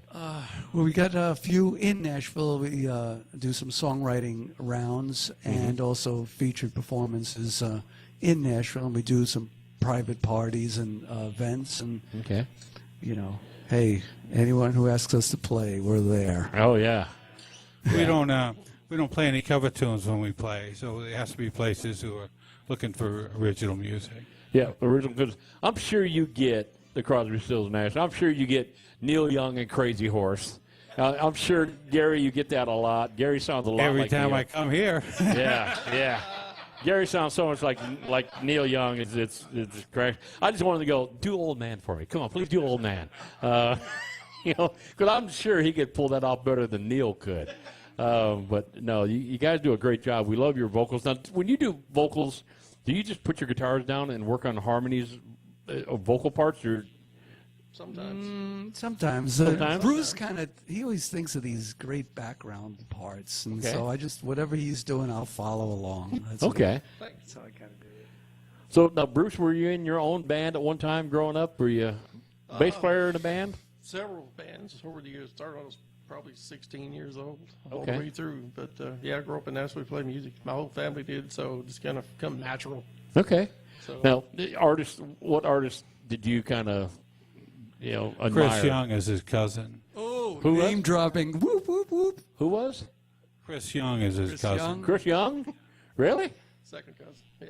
Wow. So, And who's the little girl? Married my your cousin. other Cam. married Cam. Oh, really? Yeah, so. So- yeah, but the whole family played music all the way from my uncles growing up. They all played guitars. Yeah. So, but I don't know. I guess the one album that made me think about playing bass was probably the Who's album, Tommy. Ooh, yeah, you got a good one there. I mean, I listened to that the first time, and I just sit there like, wow. And I listened to it again and again. How is that guy doing that, right, Yeah. John? Oh, man, John Entwistle. Yeah. Everybody in the family all played guitar, and I told one to play bass, and they're like, what? Yeah. John, What's I just seen John on one of them top 10 guitar players, bass player, drummer type thing. And they had John like number 4 all-time bass player. And I kind of go, you know what? You got to put him right there at it. I mean, Geddy Lee was there. Paul McCartney was like number 2. But I think you got to put Paul in there because not only did he play bass, but he sang real well in those super harmonies.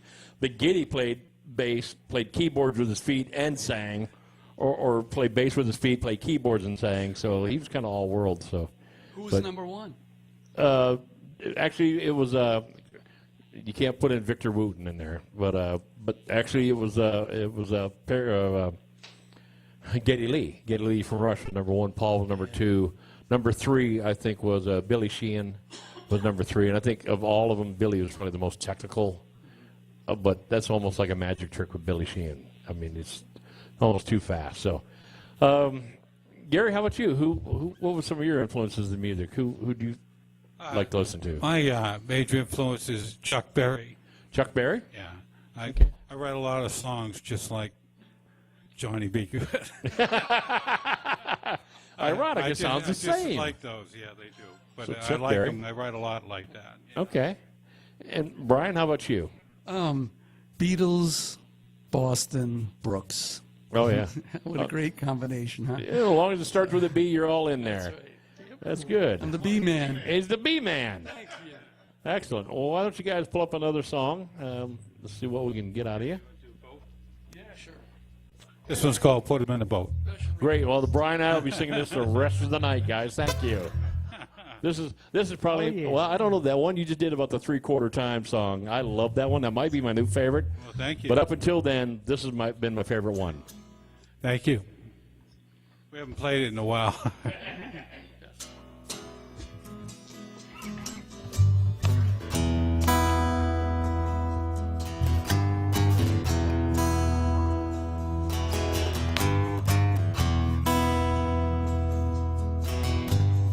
Put 'em in a boat. Put 'em in the boat. She was 12 years old when I found her on the ground. Her face beat up and her pants pulled down. I took her in my arms and took her back to the house. Mama had to call the doctor out. I said, little sister, what happened here? She whispered in my ear, put 'em in the boat. Put 'em in the boat. I moved through the night like a lion on a hunt. There were dogs out back, so I went in the front. I went in fast with my gun pulled up. stuck that barrel in the middle of his gut. And then I pulled him in the boat and took him deep in the swamp and left him in the shallows where the alligators chomp. I pulled him in the boat. I pulled him in the boat. I pulled him in the boat, took him deep in the swamp, left him in the shallows where the alligators chomp. I put him in the boat, took him deep in the swamp, left him in the shallows where the alligators chomp. I put him in the boat, took him deep in the swamp, left him in the shallows where the alligators chomp. I put him in the boat, I put him in the boat, I put him in the boat.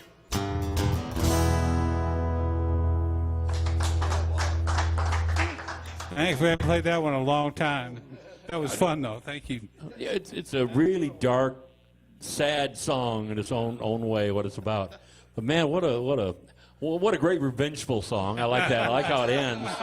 Yeah. We have a lot of women like that song. Yeah, but yeah. guys do too.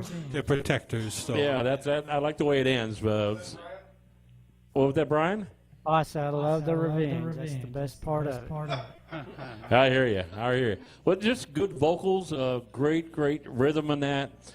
Taking a tragic story, which happens all too often, and doesn't have the great ending like your song has in real life. I'd like to see a little more of that in these people out there doing that. Jason, here, I'll let you take over the mic. I had to steal it for a second. I love that song. It's one of my favorites, but I have one more that is also, I'm going to request it. Little Red. Oh, sure. Love to play Run Little Red. Yeah.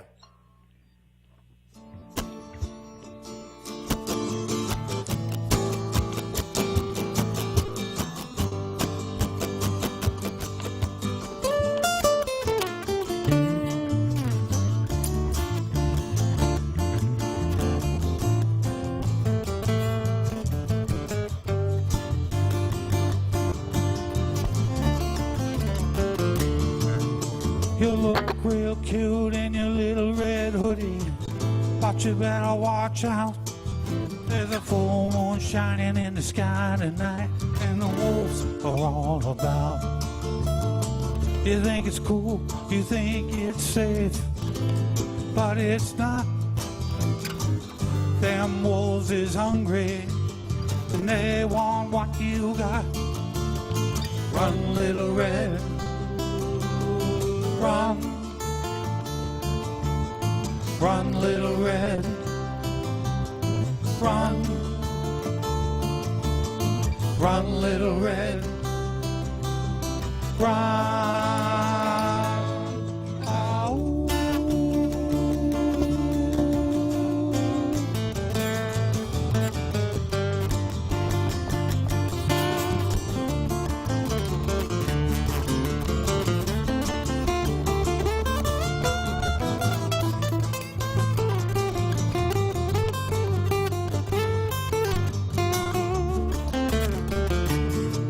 Their big brown nose will sniff the wind, and they'll pick up your scent. Big dark eyes will find your trail and know which way you went. Long white teeth, sharp as knives, drool dripping from their mouth. Those big bad bulls are after you. You better run to Grandma's house. Run, little red. Run, run, little red, run,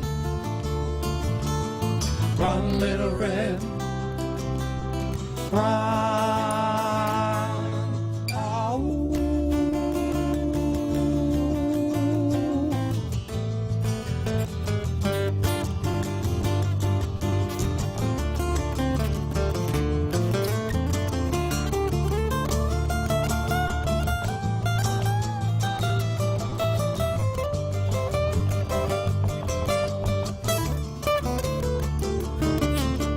Run, little red, run, run, little red, run, run, little red, run. Oh.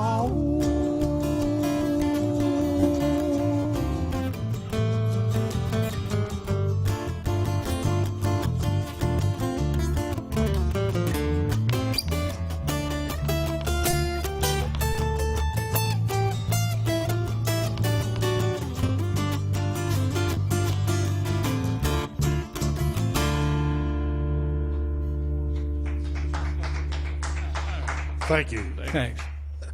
As a songwriter, do you have a favorite one that you've written?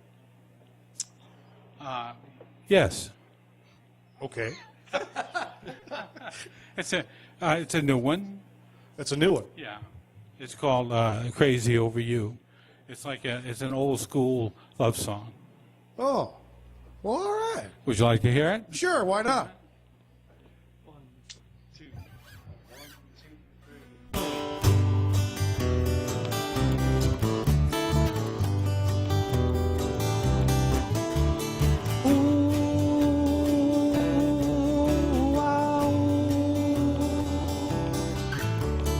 My friends say I must be crazy, and I think it's true. I'm sitting here going out of my mind, crazy, crazy over you. I can't get you out of my head, it's just insane. Your face keeps flashing like a neon sign inside my brain. I'm crazy, crazy, crazy, crazy. I'm crazy, crazy, crazy over you. Your smile, your smell, your kiss, your voice, your touch. I can't stop thinking about you, girl, and it's driving me nuts. I'm crazy, crazy, crazy. I'm crazy, crazy, crazy over you.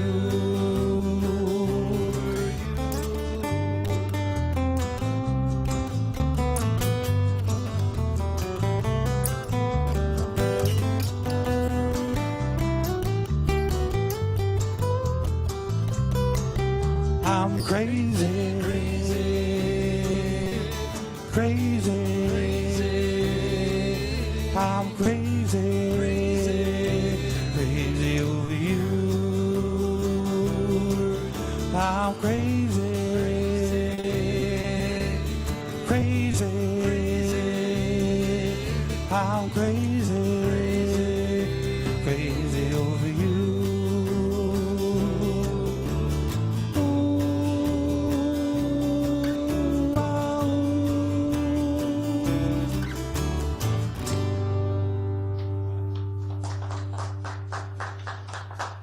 Thank you. Let's see. I like "Don't Be Afraid of the Water." One of your songs. Another new song? Yes. You want to play it? Oh, sure. So this is Brian. This is B-Man's favorite one. You know, the first time he played three-quarter time for me, I fell over sideways. I thought, wow, this is a great song. Uh-huh. And I told him, I said, man, that is fantastic. And we worked on it that one day, and I loved it. You know what I'm saying? Mhm. Still, so. This one's a gospel tune. Okay.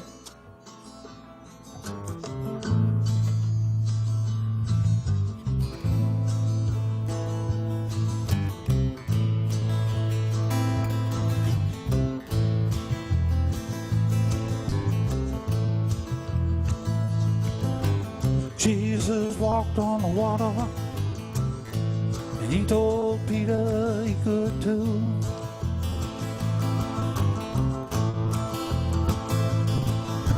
Jesus walked on the water, and he told Peter he could too. Don't be afraid of the water. Faith in the Lord will get you through. And he said, don't be afraid of the water. Don't be afraid of the water. Don't be afraid of the water. Don't be afraid of the water.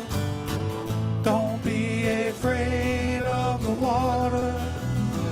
Faith in the Lord will get you through.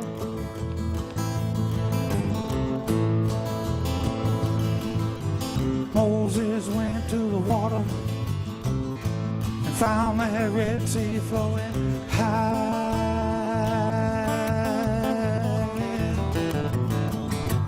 Moses went to the water and found that Red Sea flowing high. He put his faith in the Lord and he passed through that water, went dry. He said, don't be afraid of the water. Don't be afraid of the water. Don't be afraid of the water. Don't be afraid of the water. Don't be afraid of the water. Faith in the Lord will get you through.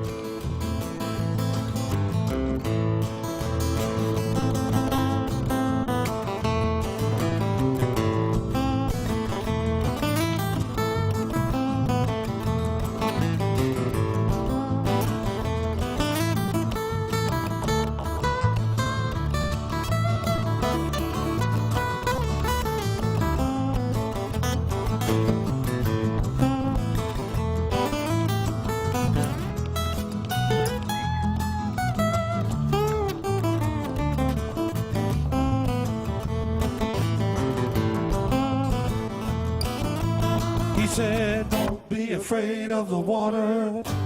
Don't be afraid of the water. Don't be afraid of the water. Don't be afraid of the water. Don't be afraid of the water. Faith in the Lord will get you through.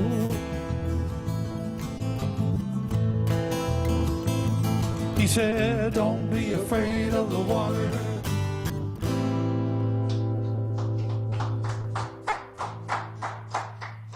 That was great, guys. Thank you. Enjoyed every bit of it. Thank you, Andy.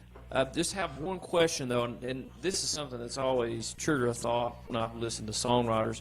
Anytime any artist or any group covers a gospel story such as that nature, I often wonder at the moment when you guys are putting a song together, was there something that during that week or during that day moved you a little bit, that you might have had a spiritual insight on something or something that just kind of moved you when you're creating a song like that? I worked on that song for a long time in my mind before I put it down, and I liked it a lot. And the first time the band did it, when with Brian and Bruce, I got a chill the first time we played it, and I usually do if we're doing it right. Feels good. Just makes me feel good.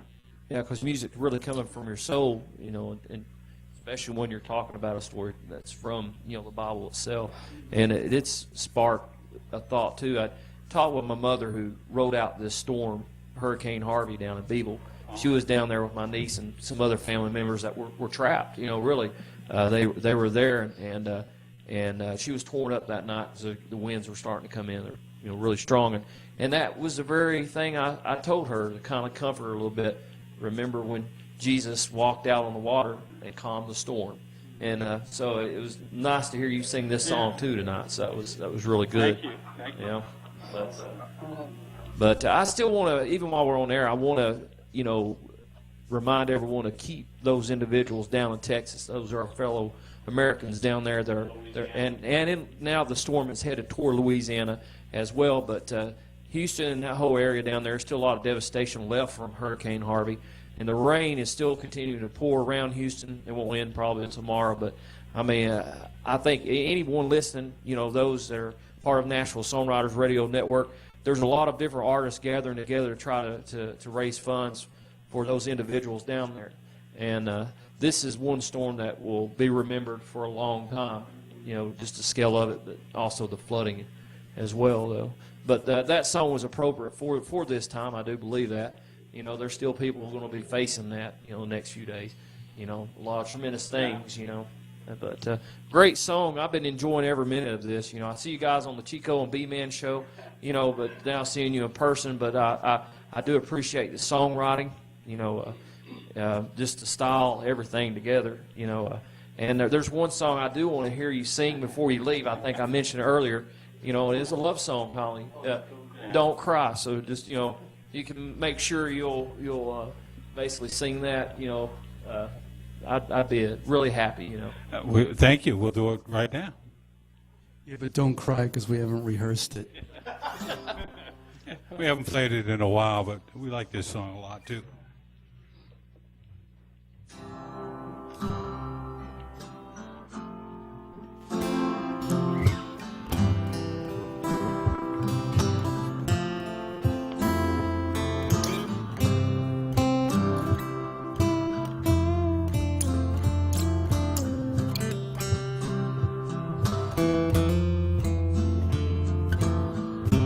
I've been feeling this feeling,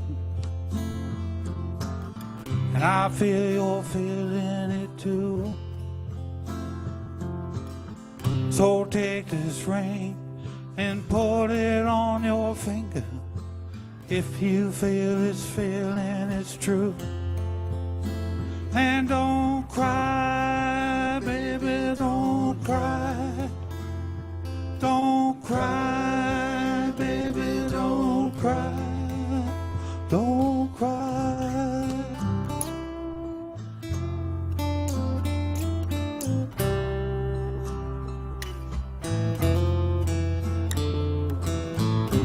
With this ring, I swear these words. My love will never die. Now let's go home and tell your mama, so dry that tear from your eye. Don't cry, baby, don't cry. Don't cry, baby, don't cry. Don't cry.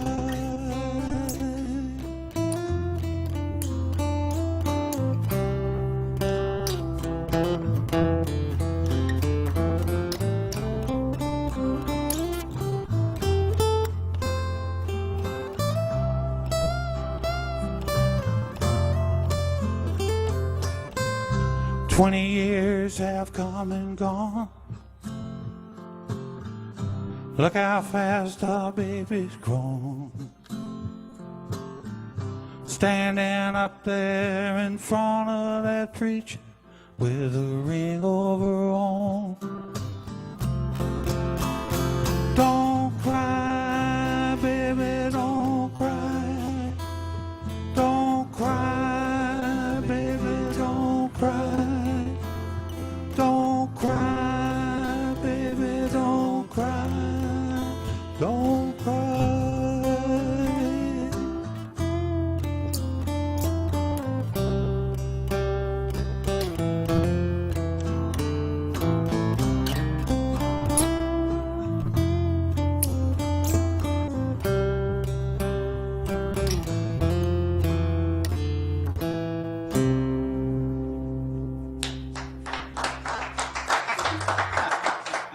Thank you. What a beautiful song. Beautiful song.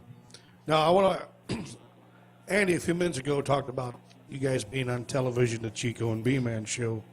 It's not very often we have celebrities in the building other than the DJ Doctor, so it's very nice to have you guys here.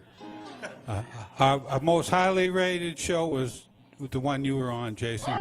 Both times. Both times. Both times. Because they wanted to see what the phenomenon was all about, didn't they? Tune in. It's like driving by a train wreck. You got to look just to see what the whole mess is all about. What was that, Brian? I challenge that. I don't know about that. Yeah, I hear you. I hear you. Well, it's nice to have you guys back on. It's been a while since we've had you in our presence, and we always are thankful when you guys are out. You guys just do a great job. And again, it's hard to say that with all the other artists on the air, but you're one of my favorites.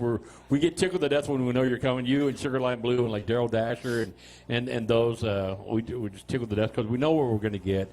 So I tell people that's listening to us, if you're anywhere near an area where you can go out and check out the Buzz Band live, please go do so. We just talked to our last guest, Rose Cora Perry, about people are so into social media that they follow you on Twitter, they follow you on Facebook, and that's cool. But that don't really do much. Just like their page and share it so other people. But get out and see where these guys are playing. Now, you got your dates and stuff posted on your Facebook page and so on, so they know where you're going to be at. Yeah, some of them we do. Yeah. Some of you do. The upcoming ones. Wednesday night, we'll be at the Commodore at 8 At the o'clock. Commodore. Great. Yeah. Great. So if you're anywhere on the west end of Nashville, at the, right there by Vanderbilt, the stadium, the Commodore Grill's inside the Holiday Inn. Is Debbie doing Wednesday nights? Is that her night? She does Sunday through Thursday, I believe. Okay, because there's somebody else that does one night. Brian knows, but go out there and check these guys out live. Great venue. There'll be a lot of other people that goes to the Commodore up there. Great entertainers. So Wednesday night, if you get a chance, you're in the Nashville area, go to the Commodore Grill. Again, it's Holiday Inn, West End. It's been newly remodeled. I haven't been there since they remodeled it. It's been that long, so I haven't been able to get up there. But check these guys out. We're just so tickled to death that you guys get a chance to come down all the way from there down to here and put us in your busy time schedule. But we're getting close to the end. Anything anybody wants to say at the end here before we close the show? We'll let them play one more song. I just want to quickly tell you our guests next week will be Mavis Jackson and Carissa Nicole. So it should be a great show again.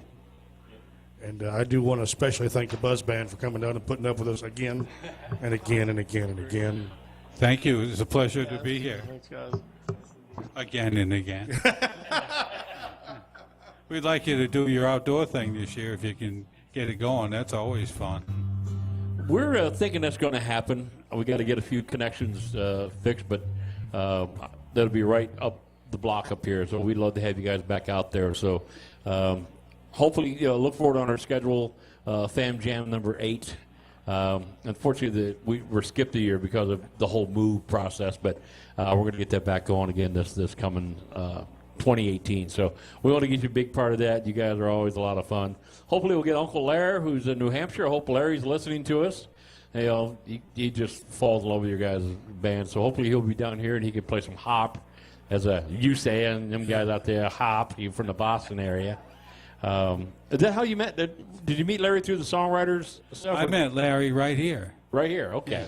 I'm not right here. You're at the other place. At the other music store. Okay. Yeah. I didn't know where you met Larry. If you met him in Nashville or you actually met in Boston. He's met quite a few contacts in Boston. He's got them on a radio station. So, but Larry, I'm surprised if you're not listening tonight. I know he's not feeling good. He's got back issues. So, last time I was up in Boston, we got together and we did a couple of songwriters things. That's cool. He played harmonica and I strummed the guitar. Yeah. That's cool. I was hoping Larry would get a chance to call in, but go ahead and play a song, and then I'll close off here real quick.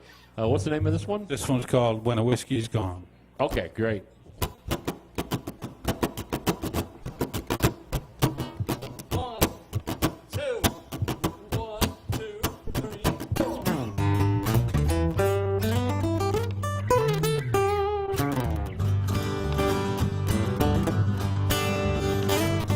My missus walked into the bar, much to my surprise.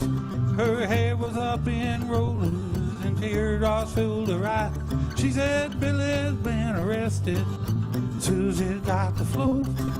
So come on home right now, I'm needing you. And I said, when the whiskey's gone, When the whiskey's gone, I'll come running, I'll come running. I'll be fair, and I'll be true.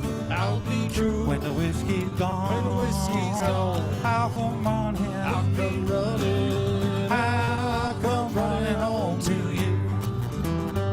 She said the dogs done bit the mailman and your mama called to say she's packed up all her bags of things and coming here to stay. And the plumbing's all gone haywire, I don't know what to do. So come on home right now, I'm needing you. And I said when the whiskey's gone, When the whiskey's gone, I'll come running, I'll come running. I'll be fair, and I'll be true. I'll be true. When the whiskey's gone, When the whiskey's gone, I'll come running, I'll come running. I'll come running home to you.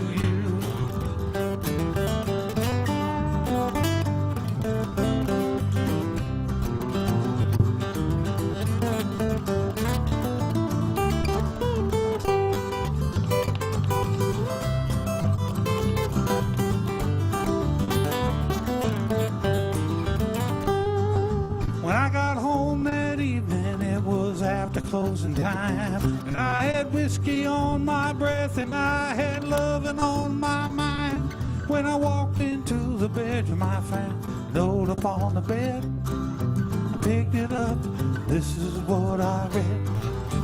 When the whiskey's gone, When the whiskey's gone, I'll come running, I'll come running. I'll be fair, and I'll be true. I'll be true. When the whiskey's gone, When the whiskey's gone, I'll come running, I'll come running. I'll come running home to you. When the whiskey's gone, When the whiskey's gone, I'll come running, I'll come running. I'll be fair, I'll be fair. and I'll be true. I'll be true. When the whiskey's gone, When the whiskey's gone, I'll come running, I'll come running. I'll come running home to you. When the whiskey's gone, When the whiskey's gone, I'll come running, I'll come running. I'll be fair, and I'll be true. I'll be true. When the whiskey's gone, When the whiskey's gone, I'll come running, I'll come running. I'll come running home to you. I'll come running home to you. The Buzz Band, everybody. Outstanding. Brian, Gary, and Bruce. Fantastic job, guys. We're always glad you come out and perform. We wish you the best. And again, people that are listening, if you haven't seen these guys live, get out there and check them out. It's one thing to listen to them over the radio, but it's another thing to go see them perform live. Give them some of your love and support. Check them out. Again, they do have CDs for sale, but go see them, buy them in person from them, have them autograph your CD. We're just so glad you guys were a part of the show. Jason, anything you want to say last minute? Love and support is great, but give them money too. That's why I say buy their CDs. Thank you. You don't know how much we That's thank why you I for say- that one. Whatever. Yeah, buy their CDs. Again, we appreciate it, guys. We'll let you guys, if you want to go mute them so they can unplug. Oh, that's it. But we want to say thank you for the Buzz Band for showing up. Again, they're playing the Commodore Grill this Wednesday night. What times they go on? 8 p.m. So check those out. You'll be happy that you do. Great job. So Jason is muting them off. I just want to let people know that don't forget September the 15th. It's a Friday at the Warren County Fair. Free admission, free parking. Kids welcomed. The Down South Jukin Band will be playing the school stage at the Warren County Fair. So come on out, see Jerry J. Thomas, Jason Adams, Ronnie Davis, Richard Brown, and myself will be performing at the school stage. Southern rock, country, original stuff. So we'll have a blast. Come out and rock with us. And then we're playing Megabytes, what is it, 3 days later? The 29th. So, yeah, so a little more than 3 days later. Yeah, the 15th, and then 2 weeks later we're playing Megabytes. It's a Friday night. That's in Crossville. Again, we'll be playing that show, so make sure you come on out and check us out.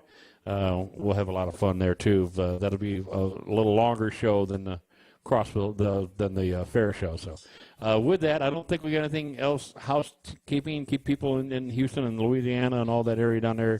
Thoughts and prayers, anything you do. There's a lot of things you can do with Red Cross and donating money and materials. Just tell old Harvey to get out of their way down there. So it's been a crazy hurricane. So with that, I want to say thank you, Chris, out there at heatfmradio.com. Thank you for putting us on and spreading this stuff all over the world. Brian, great job again as always down there. Did you get the mouse complex taken care of down there? I hope so. I haven't seen any. I got that hole sealed up. They tried to go through it again, but I think I got it. Maybe. Hopefully. So maybe there won't be no more NASA mission control failures like Sunday. Poor Brian. He had everything all tore apart down there. And don't forget, the vinyl show has been recorded. Brian's got that. So Chris out there at Heat FM Radio is going to, tomorrow, 10 o'clock Eastern Standard Time, 9 o'clock Central, we'll be playing our entire vinyl show tomorrow that we just did on Sunday, which is country genre. We do not have the date set up for we're going to do it in September yet. We'll figure that out. But that's going to be theme song is going to be States. So artists or bands that came from a particular state or songs about that state. So that's going to be our next theme. So check out each Wednesday from 9 till 5 or 10 till 6 with Chris at Heat FM Radio, our vinyl show. So with that, Chris, thank you. Brian, thank you. Our listeners, we want to say thank you. Make sure you like and share our page. Stay tuned 24/7 because the radio station is always on the air with great entertainment.